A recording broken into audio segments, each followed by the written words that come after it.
What is going on, everyone? Welcome back to the channel. Welcome back, people. Welcome to the Pole Position Pod. George Russell is your sprint champion for the first part of the Chinese Grand Prix. And I just want to quickly say, people, I do apologize for one thing. I never meant Beijing. It was Shanghai. That's the thing I got wrong on my behalf. All right, I tend to get confused. I don't know why, but it's in Shanghai. So my apologies about that. I don't normally like to get things wrong with that. So like I said, once again, I apologize for that. Augusti is back. We're going to talk about the dramatic Mercedes weekend. Because we all thought George Russell was gone. We all thought George Russell was finished. He wasn't able to come back. But all of a sudden, just like that, second, P2. Ahead of tomorrow's race. But people, on your way, first and foremost, hit the like button. Make sure you guys subscribe to the channel if you're new around here. We're at 38 subscribers now to 600, so we're getting ever so closer. We're getting there, people. We're getting very, very so very close. And hit the like button, and turn your notification bell so you don't miss a live, you don't miss an upload, you don't miss a video, as we do every single week. And if you want to see more Formula One content, leave a comment in the chat, leave a comment on the video, and I will get to your comments. As always, I always respond to your comments. And yeah, Augustia, welcome back, bro. We're going to discuss the Chinese Grand Prix. How's it going? Good. Big up. Very nice to be back. Feeling good, feeling fresh. Hair is looking very, very nice. Yeah, I'm feeling very, very good. I don't know, Ekevin, sprint, quali, I thought it was a fun day. I thought the sprint and quali were very, very fun days. I thoroughly, thoroughly enjoyed them. Obviously, the outcomes, we know they are foregone conclusions, except qualifying wasn't really a foregone conclusion. We had some trepidation. We had some uncertainty. We had some potential calamity for the guy who's going to be the next number one driver, the next king of Formula One, George Russell. So first of all, out of the gates, congratulations, because we have the youngest ever Formula One pole sitter in Kimi Andrea Antonelli. Ekevin, for the first time ever, we have a 19-year-old kid who finished on pole, beating Sebastian Vettel's record, I think by 2 years nearly. So congratulations to Kimi Antonelli, a thoroughly deserved pole position. Of course, it wasn't even the fastest time of the entire day. I think the times in the sprint qualifying were faster than the main quali. But given the conditions, given the uncertainty, given the pressure as well, and George Russell did have one flying lap, Kimi Antonelli stood tall. He stood firm. He stood resolute, and eventually he reigned supreme. So congratulations to Kimi Antonelli on the first of many, many, many poles in his supposedly going to be illustrious career. So big up to Kimi Andrea Antonelli. And obviously the rest of the grid, the sprint race itself was interesting. We had a George, Kimi, was it George, Kimi, Charles top three? Yeah. Kimi, George, Charles. Not for the sprint race. Oh, it was no, Kimi. No, because Kimi got a 10-second penalty. Don't forget. So it was George in the Ferraris. Yeah, it was George. It was Ferraris in the double podium. So we really got that. Big up, Justin. How you doing? Yeah, good luck. Big up to you, brother. Hope you're feeling good, man. Fun little series between us in the auction draft. I think the man to my left is very happy at the result of that. Ekevin, I'm sure you're delighted. I'm taking care of Justin in the auction draft. Don't worry. I need that because this week, King, big up to King. Make sure you guys subscribe to African King Academy. We I'm not doing very well in that side, but do you know what? If things can be fixed, I shall take command. Yeah, and I know it's a Formula One show. I have to mention it because Justin's here real quick. If you tuned into our NBA preseason preview, we talked about our world-famous, coveted, renowned NBA Fantasy League, our main NBA league with 19 people. The finals are this week. I'm set to win my 7th in a row. So what can I say, guys? Wasn't a prediction. Wasn't a spoiler. Simply a prophecy of truth. Yeah, it'll be tough. Next week we'll go down to the wire. Ekevin's facing Braun Julio. And Justin, I don't know who you are facing, but good luck. It'll come down to goal difference, points difference. Make sure you guys tune Monday's NBA show. Justin will be there potentially, and or Tuesday. And next week we're doing our first NFL show since the Patriots lost the Super Bowl. And I've not done an NFL show since then. So next week it's going to be a lot of free agent talk. Going to be a lot of trade talks. We're going to be a lot of talking about the Super Bowl, recapping the season, everything and as we enter the new season, and the Celtics show is back every single Thursday, people. So tune into all that if you want to. But yeah, Augustia, sorry. Continue, bro. Yeah, I was gonna say, so big up Justin. Nice to see you in the chat. Big up everyone as well. And I will be there. I will tune into that NFL show. I'd love to see what both of you have to make of the Super Bowl. And yeah, so apart from that, F1 sprint quali entertaining. We got some movement. We got some overtaking. We obviously had a safety car come in clutch for a bunch of drivers like Kimi Antonelli, like Max Verstappen as well, who was having a complete mare. And then when it came to qualifying, not really new revelations, just what we expect transpired, even in the midfield. I mean, of course, the McLarens look competitive, but even at their best, even at their apex, they are still the third best team on the grid. It's a Mercedes 1, Ferrari 2, McLaren 3. Red Bull, on the other hand, my goodness, Max Verstappen and co. on their best day, on the highs of all highs, on their apex. Ekman, they're a second off the pace. And that's the best case scenario. Worst case scenario, realistic case scenario, they're 1.5 seconds or 2 seconds. And to put that into context in Formula One terms, that's like being blown out in an NBA game. That's like being down 4-0 in a football game. That's how big that margin is. To think that Red Bull, the most dominant constructor in the previous regulations, to think that Max Verstappen, the best driver, not just in terms of pure ability, but also results towards the end of last season, this past decade, one of the most talented drivers ever, cannot turn this car into a fine wine, is a very, very concerning feat. And what will be even concerning is not just Max Verstappen, Ekvin, bottom of the grid. You have the same usual suspects at the bottom of the grid. Cadillac, I couldn't even finish the entire proceedings. Cadillac, again, bottom. We didn't expect anything otherwise. Aston Martin and Williams, especially Williams. James Vowles, we love the guy. He is charisma in abundance. He is one of the most logical, thoughtful, and intellectual people in the Formula One grid in recent history. He was building something beautiful. He was building a behemoth of a beast. But Ekvin, 2026, the year Williams were supposed to be at the top of the game, they're looking more like a back marker rather than the one to beat. Yeah, they're looking at more of a team that you think, all right, it's a free hit against them because you're just gonna blow past them. That's crazy. He's facing Mitch Norris. Yeah, man, that's gonna be a tough team. That's gonna be a tough game. But I just want to give credit to one driver. All right, and we don't often mention his name on this channel, Pierre Gasly. Like, what a qualifying! I never thought the Alpines would be this decent so far this start of the year. Alpines look like they have the pace, not to finish in the podium, not to finish in the top 5 or top 4. But you know what? The Alpines have done a decent job, and Pierre Gasly has had a very decent qualifying. So I have to give credit to Pierre Gasly here. Like, not often do I talk about Pierre Gasly. Not often do we even talk about Pierre Gasly. But out of nowhere, the guy is finished. Well, where did he finish again? It was like 8th or something. He finished. I think it was 7th, right? Right behind Verstappen. Right. He was right there, like wheel to wheel with Verstappen. That just tells you a lot more about Red Bull's errors and a lot of what Red Bull have been doing so far this year, in the first two, or not the first two, but in the first race of the year. Sorry, can I interrupt? Go on. He didn't finish behind Verstappen. He finished above Verstappen.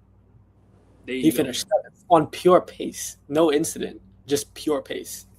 Exactly. And this is why I'm saying the Alpines have prepared well for this year.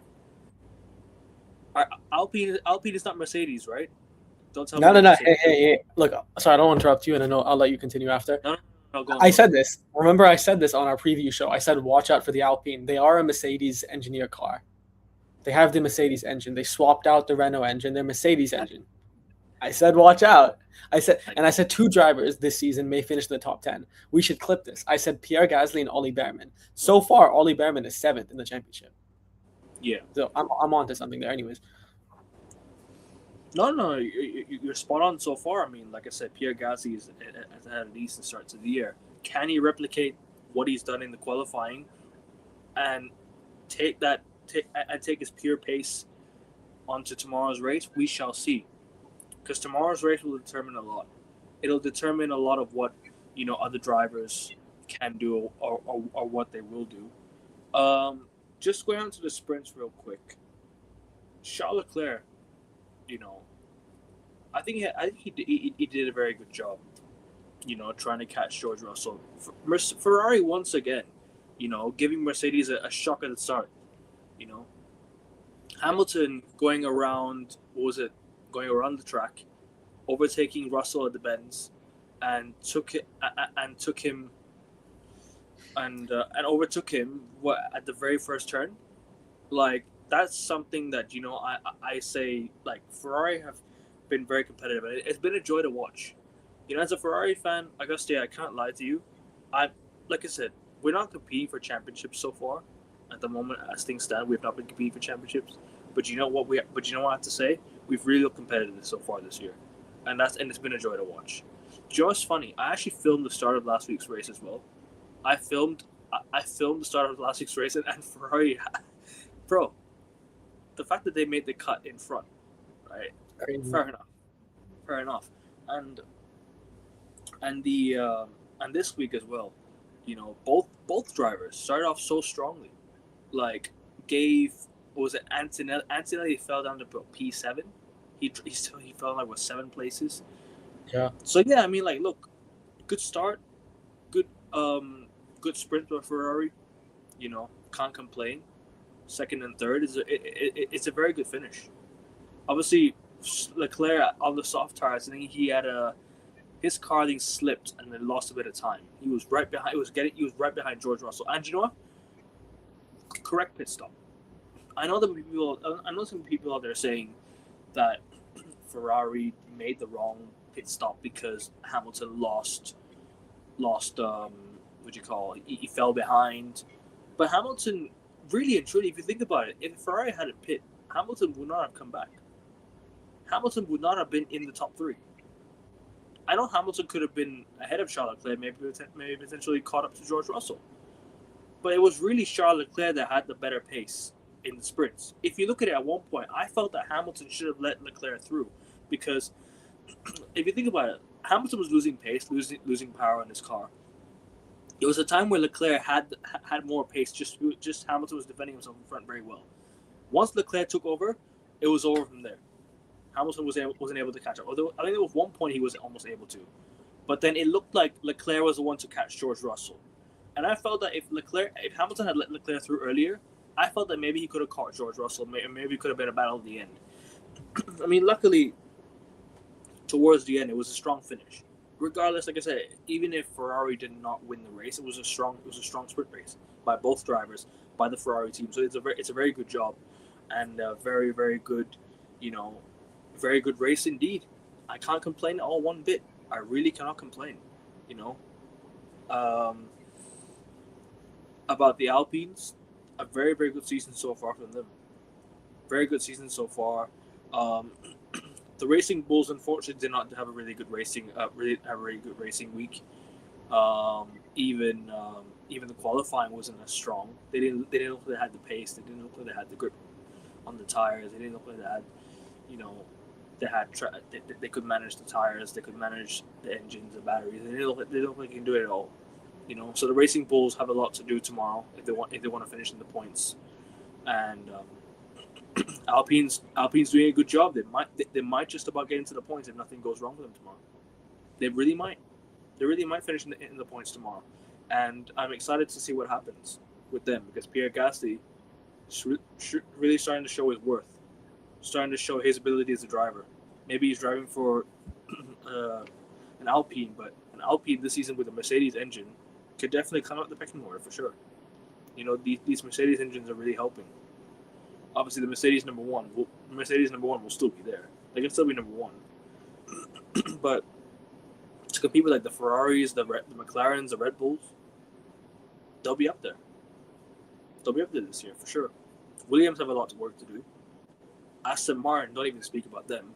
Don't even speak about them. Aston Martin. Don't speak about that. Yeah. Don't even speak about Williams, and Audi. Yeah. Nico Hulkenberg with another issue this week. Another DNF. Well, not DNF, but another incident, I should say. you know. So yeah, a lot of work to do for some cars, but overall good sprint race, very good sprint race. Enjoyed it, you know, racing to the wire. In terms of qualifying, though, George Russell finished P10 at first, or was gonna finish, or wasn't gonna make the comeback. Was gonna start in P10. He had Kimi Antonelli starting in the front row, with the Ferraris right behind them. But George Russell climbed from 10th to 2nd. You know, with the Mercedes mechanics, you know, they managed to fix the car. They managed to get the car back on track. No pun intended. You know, they managed to get the car, you know, working, and then that was where George Russell took over and went all the way from 10th to 2nd. You know, was going to finish P10 because, like I say, his car stopped working. I don't know what exactly happened. Was it like a mechanical failure, or was it like a battery issue? I don't know what it was. I'll have to go back and look at it, but it seemed like it was an error down there in the track. But yeah, I can't wait for tomorrow's race, man. It's gonna be interesting, man. Big up to, you know, the Ferraris and the Alpines. Rare, I say, big up Alpine, isn't it? Yeah, Rare. I mean, given they weren't even competitive last year at all, cut adrift from the pack. They were the Southampton of last year. Wasn't it Alpines that finished in? Wasn't two it and three in Alpine? Brazil a couple years ago? Was that?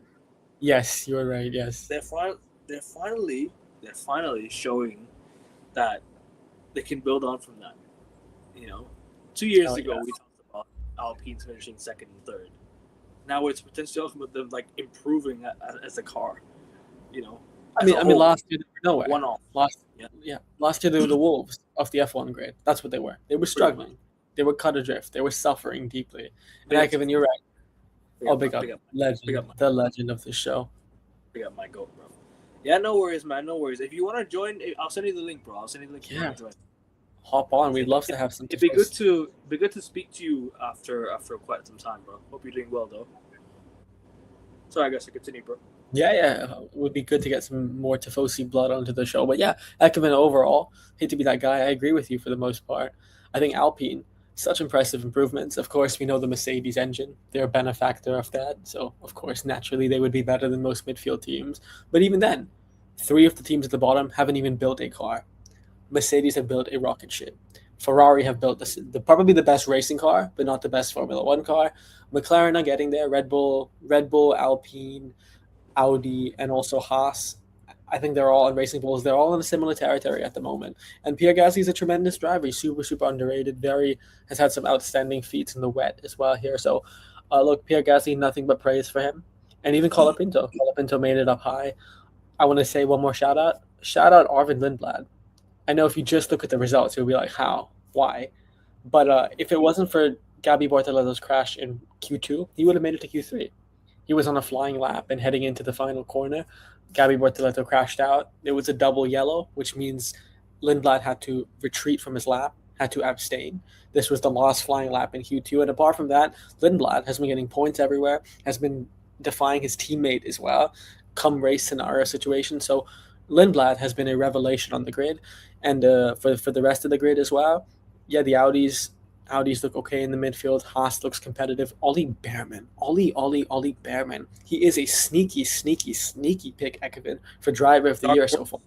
Is he dark horse so far, you think? For driver of the year? Possibly. I think at the moment he is the driver of the year. Because with all due respect, George Russell, of course, he's been in a rocket ship. He hasn't been perfect, we've seen, right? He didn't get pole, and he has had some moments where his energy deployment has been dubious.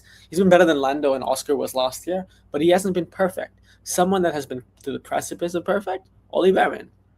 My goodness, that guy, Ekman, he's 7th. He has 8 points from China, the sprint race in China, and the Melbourne main race. He's been in the points. He's out-qualified his teammate, made Q3, I think, all of qualifying as well. So Ollie Behrman at the moment, in that Haas car, which is a good car, but you wouldn't expect it to be a top 10 car.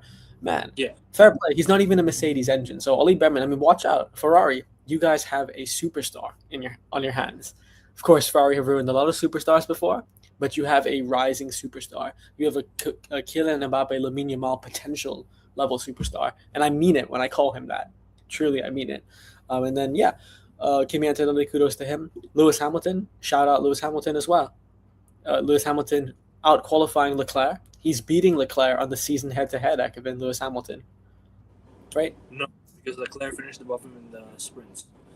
No. I mean the qualifying head to head. Lewis finished above him in the quali Oh, and the right 2-1. So it's a big change from last year. He's looking more comfortable. He was just 2 tenths off Kimi Antonelli on pole as well. Hamilton's happy. If when Hamilton's positive, like I've always said this, guys, the litmus test for how good a Hamilton team is his behavior and his mood.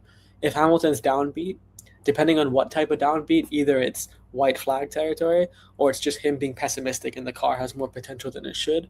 But if Lewis Hamilton is overly happy, psychopathically happy, logical and calculated, your car is doing very good. It's trending in an upward direction. And as Hamilton said, from the sprint qualifying, when they ditched their Macarena wing, all the way to the main qualifying, they made a 50% improvement. They halved that deficit in half, which is, I don't know why I had to add the other half at the end of the sentence. But they, the Ferraris are looking a lot more competent. They're looking a lot more capable. They're looking a lot more encouraging. And come race 7, the Monaco Grand Prix, when the FIA will start examining every car, their engine compression on and off track proportionately, that 18-1 increase that Mercedes have will be nullified. And Ferrari, their race starts, as Ekman mentioned, Hamilton zooming to first place on turn 9 in lap 1 at the sprint race. They look good. And Hamilton wheel to wheel, he looks very comfortable. But you're right, Hamilton did look the second fastest Ferrari car on the race, right? On the sprint race, Ekman, Leclerc did look faster than him. But overall this season so far, I think they've been neck and neck. And as a Ferrari fan, that would be very, very encouraging. Times are a lot less downbeat. Times are a lot less depressing as a Ferrari fan. Wouldn't you say, Ekman? Oh yeah, for sure. Like I said, I can't really fault Ferrari for how they started the year. I think it's more to do with how competitive they've been. I've enjoyed every single bit of it. Like, being competitive is all I ask for. You don't necessarily have to win, but I want to see it go down to the wire as well. But look, at the end of the day, I also want to see Ferrari win. It's been way too long. I'm in the middle. Sorry, I'm in the middle of both. I would pretty much say I would rather Ferrari win, but you know what? Being competitive like this just shows that they can win. And just seeing what I've seen from both drivers to start the year, I can't fault them one bit. I can't really fault, except maybe they decided not to do the pit stop last week in Melbourne, which kind of baffled me a little bit. But going into this week, they look like they're really on it this week. They're really competitive. They're starting strong. They look mentally they look mentally ready, like to compete. And you've seen how they started in both races so far this year. Even in Melbourne, you saw how Ferrari started the race. You saw how Ferrari started the sprint race. I'm expecting a little more of the same tomorrow, except I just hope they win it. But we're pretty much going to see a Mercedes front row finish again. I mean, it's inevitable at this point. It's going to happen because they've got the durable battery, they've got the durable engine battery package. You know, the better compression. So they're probably going to finish 1 and 2 tomorrow. But we'll get to predictions in just a moment. But seeing what I've seen so far, I think it's just been a good season. It's been a good start to the season, and it's hard to really complain. It's hard to really complain and say Ferrari never, but Ferrari don't do this, don't do that. I mean, sometimes we can't always be perfect. Sometimes you can't always be perfect. Last season, I didn't like what they did because they scrapped the entire season. They just didn't go for it at all. They just did not. They scrapped the entire season. Didn't look good at all. Didn't look competitive. This year, so far to start, they look like they're competitive side, and that's all I ask for. And that's something I've always wanted as a Ferrari fan, because because Michael Schumacher, when he was younger, or when he was racing, always had Kimi Räikkönen, and they both were competitive. They both were like 1 and 2. They both had They both had great races. They were competitive from the start. They were competing for championships. non-stop racing, non-stop just going for it. So that's what I want to see from both drivers in Ferrari, and I'm liking what I've seen so far. So I can't complain. Just to go back to Augustine's point on Arvid Lindblad, yeah, really good start from him as well this season. I mean, is it safe to ask, have Red Bull not replaced Max Verstappen in this way, but have Red Bull found their new future driver partnership? Arvid Lindblad and what's the other driver? Isaac Hadjar. Is that going to be a future one and two for Red Bull? Is that going to be a futuristic partnership going forward when Max Verstappen eventually takes a step down from Red Bull? Could that be a future partnership? We shall see. We shall see. I only asked the question now. Maybe a bit too early to ask the question, but you know what? Yeah, so far so good from Arvid Lindblad.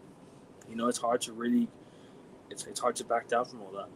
And big up Kimi Antonelli for finishing P1. I mean, it's his first ever pole. I think was it his first ever pole, and the youngest ever pole sitter in the history of Formula One. Exactly. So big up to him for that. Congratulations to him for that. Don't drive. Don't be a dangerous driver, man. That's all I ask. Going forward, because today he tried it in sprints and he felt and he had a 10-second penalty. So yeah, man. He did. I don't think he finished in the points as well today in the sprint city. I think he climbed up to 5th, right behind Lando Norris, but it was too late. Yeah, the 10-second penalty. No. When the safety car happened, he went to the pits, took the 10-second penalty, came back out in 8th, and then climbed up the grid. Climbed up to 5th or 4th, was it? It was a 10-second time penalty. Yeah, but then he served it in the pit lane when Mercedes pit him. Oh, I thought he was going to serve it at the end of the race. Not. No. So he was going to serve it at the end of the race because there was no reason to go in the pits. But because the safety car came in, then he went to the pits. Everyone went to the pit lane, right? The Ferraris double stacked, the McLarens double stacked, Mercedes double stacked. So they kept him stationary for 10 seconds. So when he came out, he could fight without anything restricting him. But yeah, I think Tifosi on the Kimi Antonelli point makes 100%. The big question for Kimi Antonelli tomorrow, or today, it is already today in China, today in Bangkok as well, race starts. This has been his biggest weakness. So far, the sprint in China and the race last weekend in Melbourne, his Achilles heel, his area of struggle, his area of suffering, costing him crucial points and crucial positions, especially on track position, has been the race starts. He has fallen back significantly. We know the Ferraris are inherently quicker, but he has dropped back really far behind. He has dropped back onto 3rd row or 4th row, or caused some unnecessary collisions, as Ekevin was pointing out. So Kimi Antonelli, I know we talk about Mercedes. We talk about them being a rebel organization. I don't know what will get you monetized or not. There are a lot of comparisons to Kimi Antonelli and the Taliban. We've seen that all over social media. Kimi Antonelli ban. So he is the Taliban driver. He needs to, again, stop harnessing those Taliban routes. Start focusing on those Thai routes. I say Thai routes because Thailand, I associate that with being a calmer country. So that's my advice for Kimi Antonelli. And otherwise, dude has potential. I think he's a generational talent. I've said it before and I'll say it again. I know everyone doubted him joining Mercedes. I still think it might even take him another stint. Maybe he'll be out of Formula One and come back. But eventually, I think that Kimi Antonelli, he has potential, but just be composed, be grounded. And on his day, especially what we saw at the end of last season, dude is rapid. He's not just rapid, he can be reliable. But I think this season, find that reliability, find that durability, challenge George Russell, be fearless. The pressure's not on you. Kid, George Russell is on his serve. This is Russell's championship to lose. Everything, all the pressure, all the odds, all the money, all the betting, it's on a man called George Russell. It's on a man called Tom Hanks Woody. That's what it's on. But Kimi Antonelli, this is your opportunity to be a title-winning driver in your second year for the first time since Lewis Hamilton. So follow in the footsteps of your idol. It's going to be a very interesting battle as well. I mean, you're right. He does have to improve his starts because the last 2 races, I think he must have fallen, he must have lost 7 places, I think. Especially in Melbourne, I think he also I think from the very start, I think he lost like 8 places in that, and I think he went down like P10, I think, didn't he? And then he had to climb all the way back up because of the pit stops, and I think he overtook, a lot of the cars ahead of him, I think. So yeah, you're right. He does have to improve his starts for sure. I 100% agree with that. But Hamilton and the Ferraris have started off very, very strong in the starts, especially like when you look at where they start and how they start. Like Hamilton he sneakily went on the white line, got to the first turn, and then overtook George Russell in a jump scare. It was like a jump scare overtake, if you know what I'm trying to say. Like George Russell didn't expect it at all. Didn't expect to see Lewis Hamilton in his rear mirror, and that was it. And then the race went off from there. So yeah, no, like I said, you're 100% spot on, man. You're 100% spot on, man. But yeah, man. We'll definitely talk more about that tomorrow. Post race. Go on, Lewis, my guy. So I said him 100%. He never lost. He's never lost it, bro. He's never lost it, man. He's always had it. He's always had it. But do you know what it is? Like, I just feel that maybe he needs to take more command. When you see Lewis take more command, you're starting to see the very best of him. You're expecting more from a lead driver. Lead driver, but not necessarily lead. Actually, no. Not necessarily lead. The lead driver in Formula One. The lead driver, but the guy who's showing his experience is worth his 7-time championship, worth of level experience. So the guy still has it in him. Like, he take command, take control. Like, you be that number one, be that leader that Charles Leclerc should be looking at. And rightly so. I mean, the guy had a very, very good start to the race and had a very, very good, I would say, ending as well. Regardless of what happens in the pit stops. Like, people say Ferrari shouldn't have taken the double pit stop. I think he should have waited one more lap. Had Lewis taken the other lap, bro, it'd have been over for him. I'm just glad he went. It was a quick pit stop from both drivers, and Ferrari did it very efficiently. So very, very good on the engineers. Very good on the pit stop, and yeah, just moved on with it. George was swearing about Lewis's defense, and I was like, "Shut up, bro! The guy is." Can I interject real quick? Tifosi, was it? You might be right. Two things can be true. Was it George crying about Lewis's defense, or was it Leclerc? Because we heard Leclerc on the radio, on the international feed, saying that Lewis Hamilton doesn't know about these cars. No, I think Lewis Hamilton said more about his. He's starting to lose. I'm sorry. I think Charles Leclerc, when he was behind Lewis, said something along the lines of, "I think Lewis is losing. I think Lewis's car is in trouble."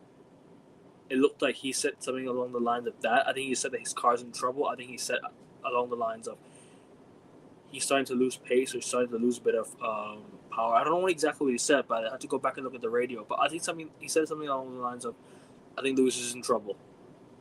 So that's when I saw, all right, Charles is starting to gain on Lewis. And I felt that Charles could have been the one to take on George Russell towards I'd say once he spoke on the radio. And because once Lewis was losing pace, it kind of prevented Charles from trying to compete with George Russell in the middle sector of the sprint race. And that's where I'm looking at,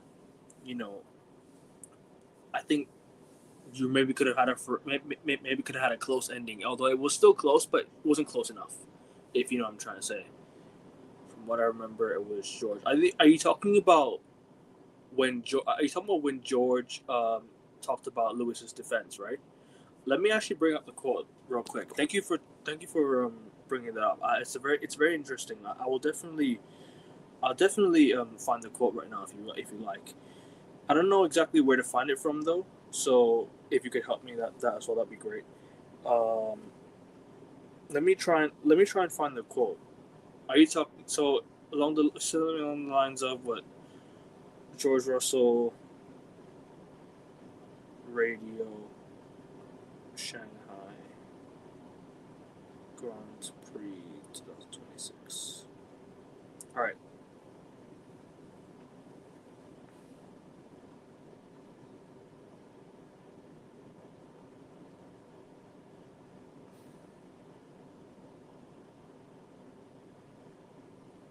I'll have to find the exact quote. So I don't know exactly where to find it from. That's the problem. Maybe if you could find it, that'd be great as well, man. Yeah, because if you're trying to find George Russell's comments about Lewis Hamilton, I didn't see it. I thought he was only of praise for Lewis Hamilton. He was talking about how vintage Lewis Hamilton, one of the best wheel to wheels, and Hamilton is timeless, and they were very complimentary. The one that was critical of Lewis Hamilton was Charles Leclerc. He was the one saying Hamilton doesn't know how to drive, Hamilton doesn't know what these cars are. And of course, I'll quote Sebastian Vettel, heat of the moment, drivers say things they don't really mean. They just say what they feel, flight or fight mode, rather than what they truly think. But it was Lewis Hamilton. It was Lewis Hamilton's teammate, Charles Leclerc, who was critical of him. And it was George Russell, who was very complimentary of him. I mean, it was a grid with three Mercedes drivers, right? That's what it was. Total Wolf said that, Ekavin. The front three today, Kimi Antonelli, George Russell, Lewis Hamilton. That was a Mercedes, all Mercedes grid. But yeah, by the way, Tifosi and Ekavin, I did not see George Russell criticizing Lewis Hamilton at all. So, don't know. And I don't think he would criticize Hamilton, given that. Yeah, I just for me, I remember Charles Leclerc at one point of the race saying that Lewis was in trouble. That's all I remember. I don't remember anything else. There was one time where he said that Lewis was in trouble, and that's when I was like, "All right, Charles, if you really think that's the case, Ferrari should have told Lewis, let Charles go through." Because at the end of the day, Charles was going to overtake Lewis regardless. We saw what happened. And then I really felt like, I'm going to say it again, and I said it already multiple times on the show. I really felt that Charles Leclerc could have competed with George Russell towards the middle sector of the race, because he was the faster car at the moment in time. In the moment of what we were saying, I think it was when Charles Leclerc had the faster tires, the faster car. That was when I felt that he could have competed with George Russell. Lewis should have let him through. The pit stop showed it as well. You could tell when Charles Leclerc was behind George Russell. I mean, he was slowly catching up as well. I think there was one point where all three drivers were almost in contact. It was like literally wheel to wheel. Three drivers, the top three was literally wheel to wheel. I think it was like the middle sector of the race, or was the middle sector? Sorry, I think just the first half of the race. I think the first 25% of the race. I look at it from that. But this is what I mean. I think sometimes decision making needs to be a little bit better by the drivers. Sometimes Lewis said that, all right, I know we're a team. I know I have to compete as well. I like this mindset from Lewis. Trust me, I'm not against the mindset. But if Lewis knew that his teammate he was able to hold on to Charles Leclerc's to Charles Leclerc catching up to him, should have let Charles Leclerc through. That's why I feel, at least. Maybe could have let Charles Leclerc through, and maybe that would have just been, where I felt, yeah, that's where I think he could have taken over from then. Charles Leclerc could have just taken over from then and potentially raced George Russell to the end. But in all saying that, it was still a good ending for both drivers, and I can't complain. Still a good ending from both drivers. It's hard to complain. It was Leclerc. Yeah, no worries, man. No, I sometimes get confused. Yeah, no bad, Tifosi. Sorry, I was just saying I didn't think George Russell would criticize Lewis Hamilton, and I agree with everything Ekman said. It should have been Leclerc and Russell. I just found the quote, actually. Sorry, finish your point first. Finish your point. Like last week, where Hamilton should have been allowed through, this week Leclerc should have been allowed through. Leclerc was losing time last week. Hamilton was gaining time. Right, Ekman, I think you and I are in agreement on that, right? Ekman, you and I are in agreement where last week Lewis Hamilton should have been let through. This week Leclerc should have been let through. Hamilton was the fastest driver last week. Leclerc was the fastest driver this week.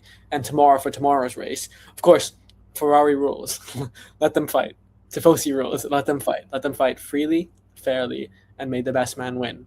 However, if there is one car that is glaringly quicker and has the pace that is matching the front runner, George or Kimi tomorrow, decisions might have to be made. You might have to think about what to do. Because you also don't want to cost both drivers race. So tomorrow, and I think Ferrari can compete. The margin is tighter. It's less. They'll have to make it count in the first opening sector, Sector 1 and Sector 2, because that long straight in Sector 3, the Mercedes will just run into to clean air.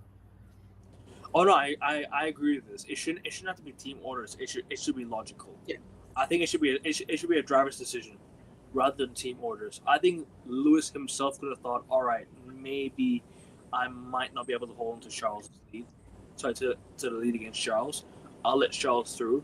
I'll take the pit stop, and I'll sort it out later. That's what I think Lewis could have done. Lewis maybe could have thought to himself, maybe it's time I do the orders, or maybe it's time I take command. I don't think it should have been team orders. I don't think we should do team orders. I think Ferrari should just scrap team orders this year. Don't bother with team orders. Let it be a driver's thing. Whether Lewis wants to let Charles through or not, that's on him. Do I think he should have done it? Yes, because I think Charles was the faster driver. However, if Lewis doesn't want to let him through, then it's up to him. I like the mentality either way, because Lewis is showing a bit more grit and grind this year. He's starting to show a lot more for this year than last year. But I just want to get to the quotes from Lewis Hamilton and George Russell, just to be a bit more clear, to have a bit more clarity. Lewis said it was a close battle at the beginning. The speed on the straights just a little too much from at the moment. I put up a good fight, but I killed my left tire, so I wasn't able to hold into the position. I'm definitely a lot happier in it, and of course I was in the lead at one point, so to finish third is not the greatest, but I will try harder again tomorrow. This is what George said about Lewis. When we were battling, Lewis did an amazing job in the early laps. Sky Sports really need to fix their spellings, by the way. I'm just saying. Yeah. In the early laps, he caught me off guard, but 20 years of experience, I've still got a little bit to learn there. So, full of praise, heaps of praise from both drivers. And fair enough. Charles Leclerc also is going to be 100. It's going to have 150-second start tomorrow for Ferrari in the Chinese Grand Prix. He's gonna have 100. He's definitely gonna surpass Michael Schumacher very, very soon, actually, because Charles Leclerc has already surpassed Kimi Räikkönen for the second all-time starts, for Ferrari. And Michael Schumacher is number one on 179. Charles Leclerc is 152. Sorry, it's on 152. So he's very, very close to Michael Schumacher.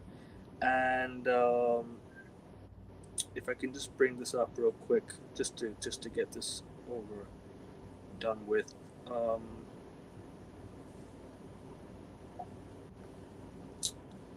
you call it? Yeah, I think Leclerc is the driver who stayed with one same team for the longest time without winning a championship. I think Leclerc holds that feat, if I'm not mistaken. Oh, and Formula One have cancelled the Bahrain and Saudi Arabia Grand Prix, so there will be no. So we're not going to miss that. We're still going to do. What do you call it? Even if it's race weekend, and there's no racing in Bahrain and Saudi Arabia, we're still going to do shows on that weekend, just to talk a bit of what updates we have, any updates, anything we'll talk about in those times. So we'll have a whole month off racing, and we're going to discuss everything that in the first 3 races. We're going to recap them all. So after Suzuka, I think we're going to do the first 3 races recap. So once we get to Bahrain, once we get to the weekend of Bahrain, once we get to the weekend of Saudi Arabia, we're going to do shows on that weekend still, regardless. Schumi did it in a lot less time.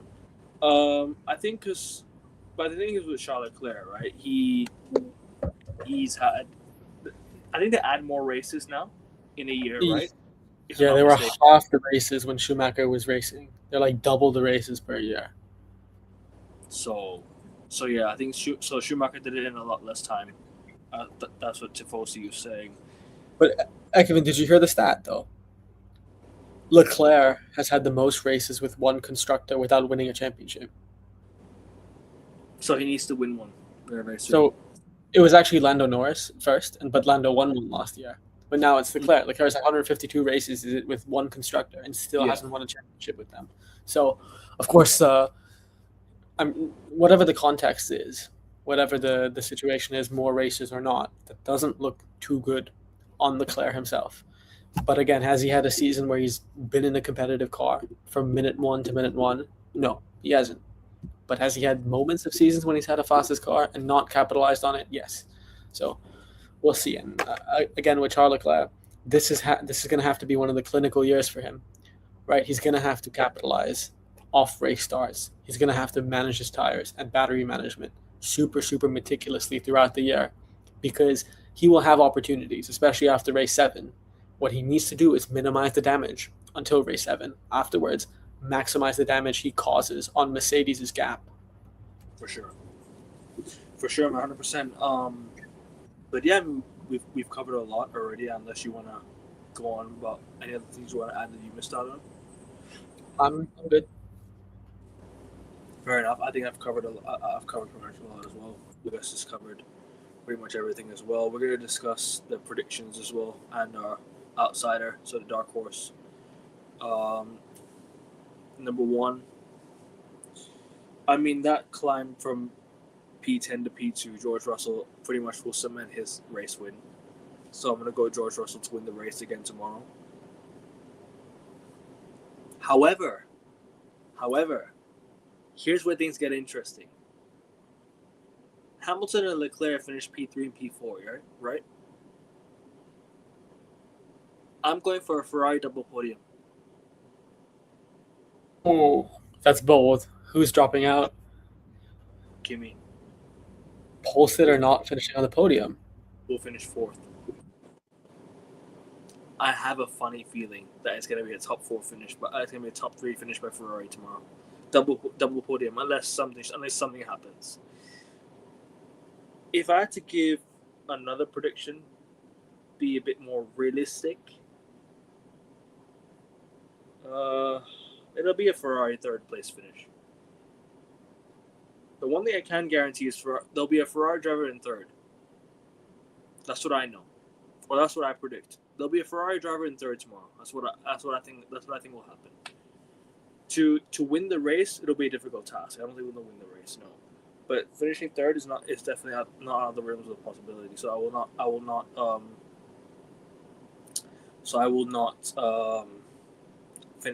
not predict a race win for Ferrari. No, that's not happening.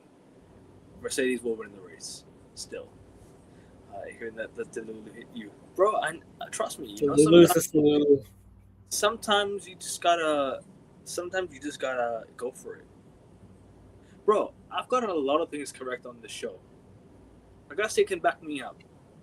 I have a clip of me saying United will beat Arsenal 3-2 at the Emirates, and I got it correct. So it happened. Hey, we both said Lando would win the championship mid-season. Everyone laughed at us. Do you not remember the panel mocked us? We're the ones defending. Me and Auguste were defending Lando like crazy, and we don't even like McLaren. Yeah, you know. Well, me and you didn't even want McLaren to win, but they ended up winning, and Lando Norris ended up winning the race. We ended up winning the championship. So all I can say is that's just how it ends. But tomorrow, I'm going for a Hamilton number 2, Leclerc number 3. Kimi will be a dark horse to win the race, and he'll be my outsider, and Russell will win the race.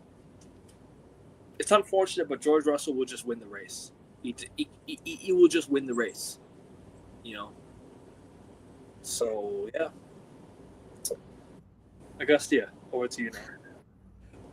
Kimi Antonelli has been supreme in that second sector. Second race of the season. Can that second sector translate into his first ever career victory tomorrow? Can it? Absolutely. Would not surprise me one bit. Do I believe it? No. I don't think Kimi Antonelli is winning tomorrow. As a matter of fact, I agree with you, Ekvin. Lewis Hamilton may be 3rd. I think Charles Leclerc will be on the podium as well. I think Charlie Leclerc will be P3. I think Kimi Antonelli will be P2. And I think George Russell will be P1. So you're saying no Ferrari double podium? No, I do have a gut feeling that Ferrari will be double podium some way, somehow. But I'm just going to say it to be different. Do you know why? It's because the way Kimi has started the last few races has kind of given me a little bit of hope that maybe Ferrari can leapfrog into that. I agree with you, Ekvin. I just think Leclerc seemed a bit quicker in the sprint than Hamilton. Hamilton didn't seem as fast, and Kimi was making up time so quickly. but the qualifying though, it really helped. But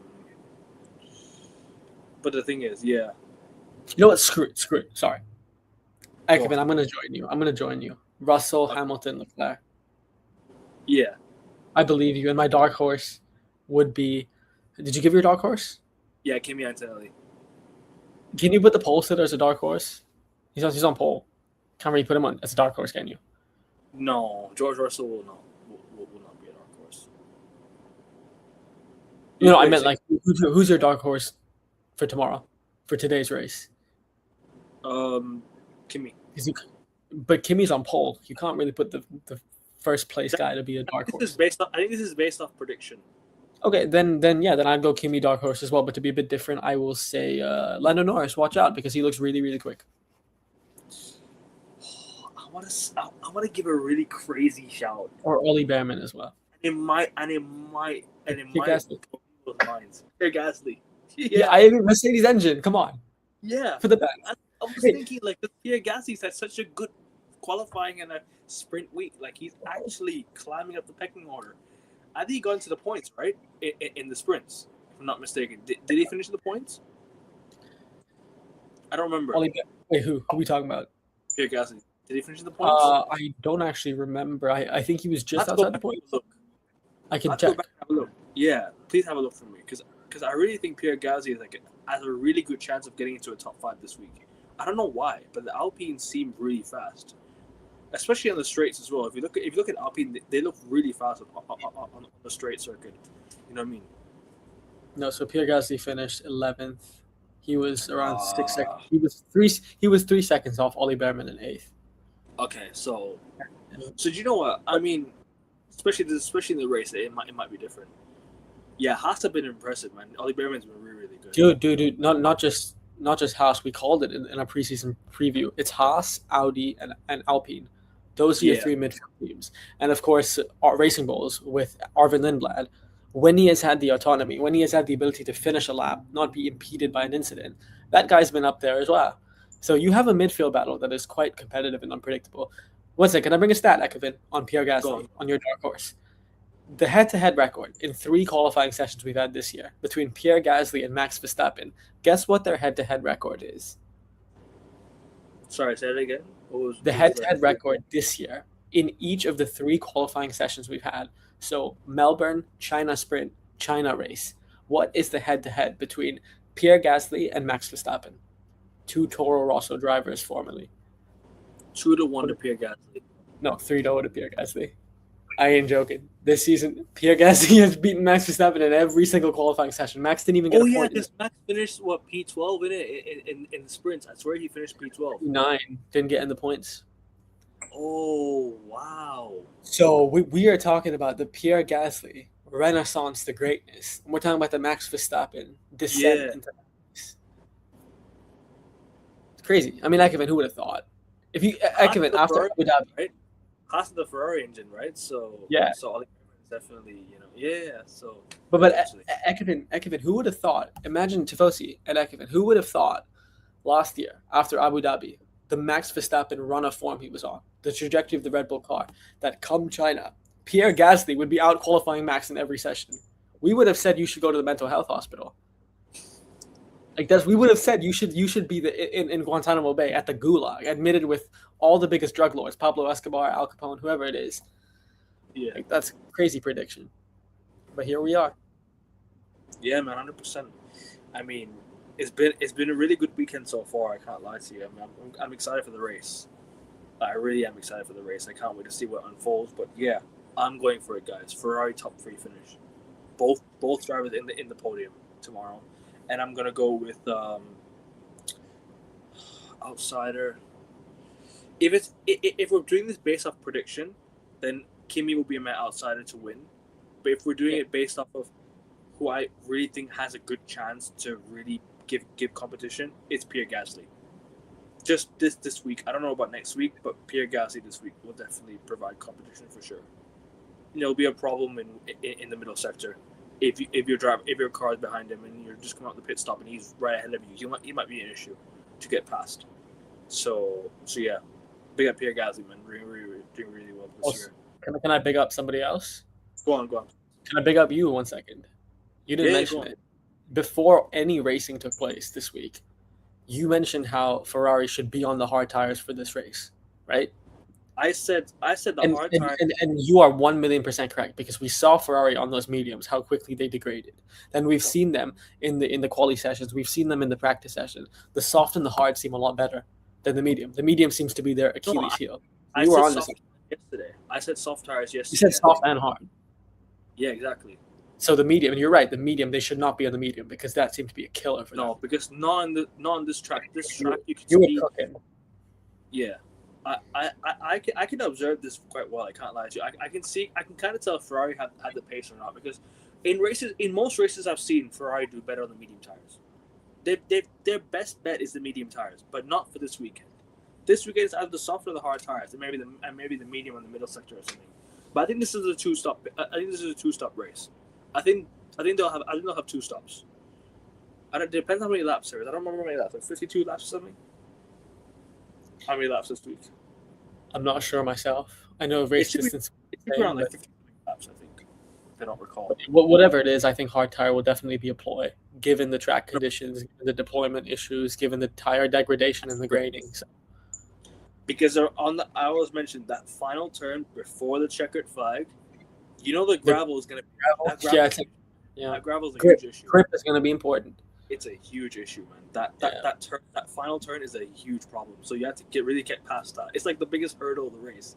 It's not overtaking drivers. It's that turn right there, when you have the gravel and the grass right there. So you're finished if you go beyond that. So yeah, I mean, 100%. We'll definitely get to a race review tomorrow. I think straight after the race. I think after the race as well. No problem. That would be around 4 p.m. BKK, 9 a.m. UK. Early start for the guys in Europe. Ferrari's tire condition was very bad. Statement. He's talking about the mediums today. Yeah, I know. The tire condition, the medium tires is where the Ferraris are the most. I would vulnerable. Say that I wouldn't say vulnerable. I would say in general, Ferrari are the best at medium tires.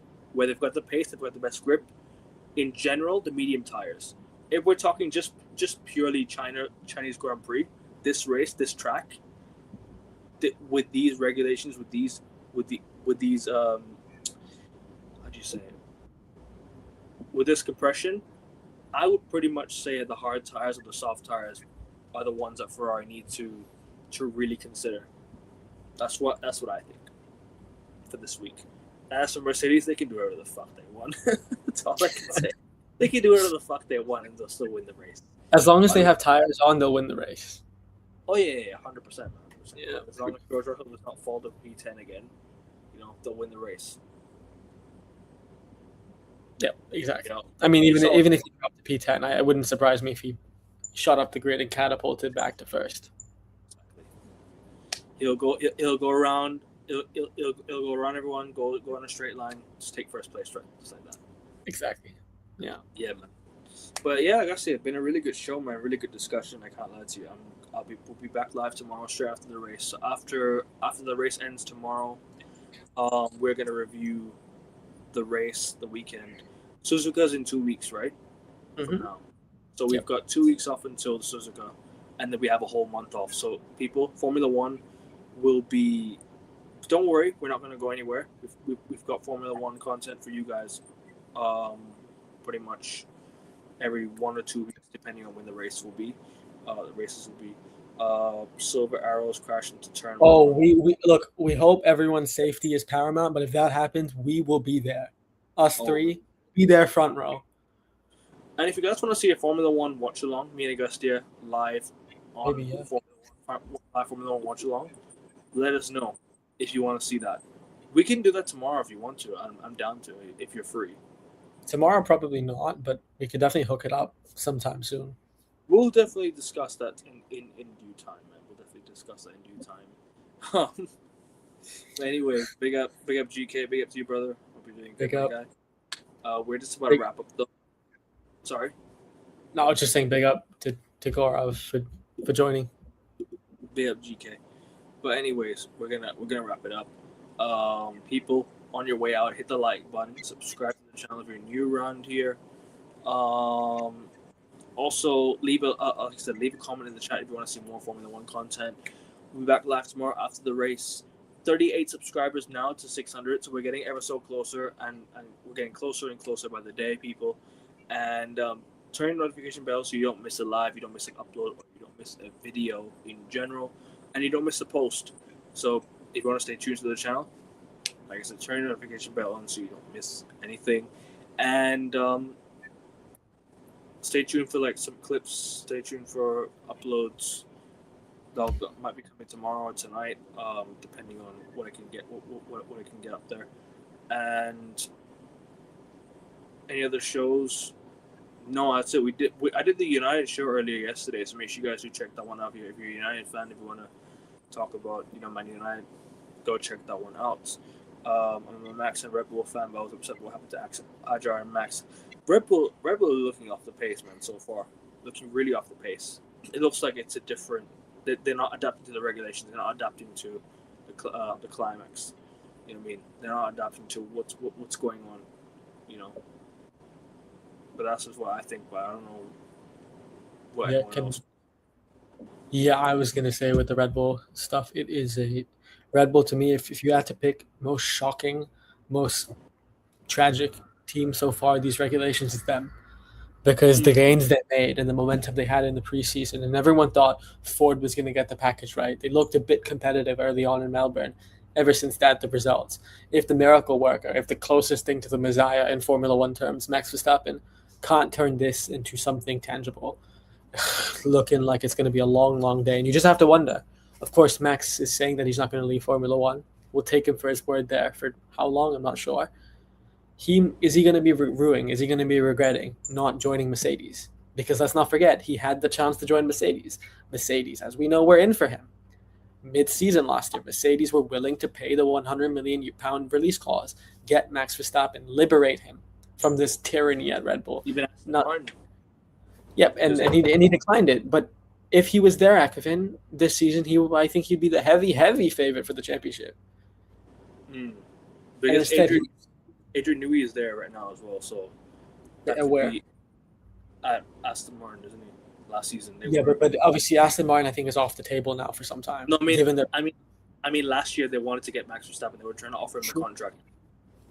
But Mercedes were the only team that were actually in advanced talks. Actually, Toto Wolff met Max Verstappen on the side as well at the private venue in Italy as well. So there was actually some interest. There was some spark and substance to those rumors. But Max turned it down, and I think at the moment he'll be looking down and be trying to erase that from his memory because he could be competing for another championship this year, but he isn't. Fair enough. But yeah, we've covered everything. Like, share, subscribe. Forza Ferrari. So real quick. The rest of the evening, sorry. I don't want to interrupt you. Real quick, those watching, a big up GK. Thank you for joining. I will try and get Liam to join tomorrow, by the way. I think we'll get our fellow co-host to join. Big up to Fosi. Hope to see Bossa Blue tomorrow. Big up Justin for joining, and thank you to my legendary girlfriend Plia for watching the stream as well. Appreciated that, and thanks, Ekman. Fosi, legends. Yep, everyone. Big up Augustia for joining as well on the panel. Tomorrow we'll definitely catch you guys again. Enjoy Crofty. Enjoy the race. Enjoy the lights out and away we go. Enjoy the competition from the start because we all know what's going to happen towards the end. You know, just enjoy it. Whatever happens tomorrow, just enjoy it. We'll be back live next week as well for the Suzuka Grand Prix. I think the week after that, the Japanese Grand Prix, and then the following that we won't have racing for a month. So we will, like I said, we are going to be back live to discuss the first 3 races. We're going to discuss the first 3 races of the year, to just recap what's happened so far, to just talk about the season so far, 2026, and the first 3 races, what we expected, what we thought of the first 3 races so far. I forgot I was going to name the title in that, but I think it's something along the lines of not recapping, but it's Regulation, something along the review regulations. something along the lines of 2026 so far. What we think of the season so far. The 2026 season so far. This the first three races of the year. You know, and what we think of it, what we think of the season so far, what we think could make some changes. So I've always mentioned, and I will mention again, the next two races that have been cancelled, that have been called off. FIA, the teams need to discuss. They need to take that month off and really decide and discuss what they can do going forward. I really hope that happens. But yeah, stay tuned, people. Uploads, videos, turn your notification bell on, hit the like button. 38 subs to 600. And yeah, leave a comment, leave a like. We're out. Forza Ferrari. Any last thoughts, I guess, too? No, just enjoy the race tomorrow. We're getting wheel to wheel action. No matter what the background noise is, us as fans not inside the cars tomorrow, all we can do is just sit back, relax, enjoy, and we're going to get some popcorn and some nice wheel to wheel action. Make the most of it. For sure, man, for sure. But anyways, guys, Forza Ferrari. Peace. Take care. Good night.